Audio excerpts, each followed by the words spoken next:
কবিতা এবারে আলোচনা নিয়ে আসছেন লেখক বেলাল আহমদ চৌধুরী।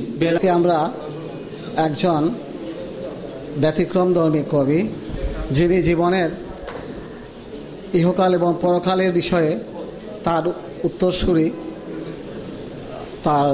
উত্তরসূরির থেকে অনেকটা পেয়েছেন এবং সেভাবে তিনি কিছুটা কবিতার মধ্যে এসেছে। তো আমরা জানি কবি হওয়া এটা কোনো সাধারণ নয়। কবি হওয়া কেউ চেষ্টা করলেও কবি হতে পারবে না।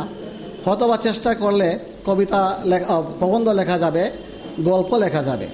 তো যাদের ভিতরে আবেগ আছে, যাদের মধ্যে বিদ্রোহ আছে, যাদের মধ্যে ব্যথা আছে, বেদনা আছে, আনন্দ আছে, উচ্ছ্বাস আছে, তারাই কবি হতে পারেন। আমরা সাদা চোখে আকাশকে দেখি, কিন্তু আকাশের বিশালতা দেখতে পাই না। আমরা চোখে জল দেখি, কিন্তু চোখের ভিতরে যে সাগর আছে সেটা আমরা দেখতে পাই না।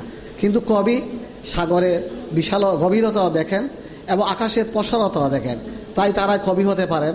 আমরা মাঝে মধ্যে হয়তো কিছু একটা লিখতে পারি, সেটা চেষ্টা সাধনা করে। তো আমি কবির লেখার থেকে একটা কবিতার দুটো লাইন শুধু পড়ে শেষ করব। তো এখানে কবি বলেছেন